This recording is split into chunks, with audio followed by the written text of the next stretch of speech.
ગુજરાતી ભાઈઓ બહુ જ દુઃખદ ઘટના છે. પેલા વાત સાંભળીને જજો. જ્યાં તમે 4 ધામમાંથી એક ધામ ગંગોત્રી જાવ છો ને, ત્યાં વાદળ ફાટ્યું છે. તમે જે સાંભળો છો ને સાચી વાત છે. હજી અત્યારની જ અપડેટ છે. હું તમને ખાલી મળી દઉં. ऋषुभाई, जो गंगोत्री जाने वाला गांव है वो कौन सा है? धराली गांव ना, बीच में उत्तरकाशी आता है ना, જે આપણે उत्तरकाशी આવે ને એનાથી એક ગામ છે ધરાલી ગાંવ. ત્યાં વાદળ ફાટ્યું છે. હું તમને વિડીયો નાખું, જોઈ લો. હજી જસ્ટ અત્યારે જ ફાટ્યું છે ને અત્યારે જ નાખું છું. અને અત્યારના સમયની વાત કરું ને તો 3:15 થઈ ગઈ છે અને આજ તારીખ છે 5 તારીખ. તો પ્લીઝ પ્લીઝ પ્લીઝ જે પણ આપણે 4 ધામમાંથી એક ધામ ગંગોત્રી ધામ જાય છે ને, તો પ્લીઝ બી કેરફુલ, ધ્યાનથી જજો. પાક્કી અપડેટ લઈને જજો. રસ્તાની મને આઈડિયો નથી, પણ ત્યાં વાદળ ફાટ્યું છે. બહુ બધી તબાહી થઈ ગઈ છે. કેટલા ગાયબ થઈ ગયા છે. વિડીયો નાખો એમાં જો રિયલીમાં માણસો ગાયબ થાય છે, કેવા ઘર પડે છે જો તમે. પ્લીઝ પ્લીઝ પ્લીઝ જે પણ આપણા ગુજરાતી ભાઈ આવે છે ને એને વધારે વધારે શેર કરી દીધો પ્લીઝ.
दोबारा आ रहा दोबारा। अरे हम तो इधर ही हैं मुकुआ की तरफ।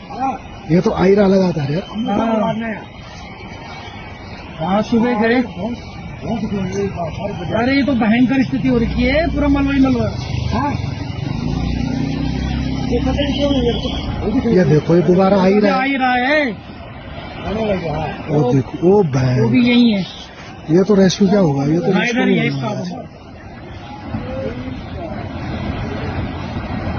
ठीक ठीक सब कुछ करता हूँ।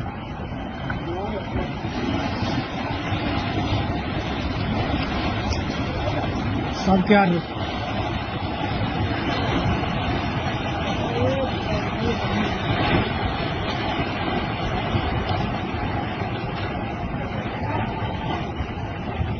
कुछ नहीं बचा, कुछ नहीं बचा।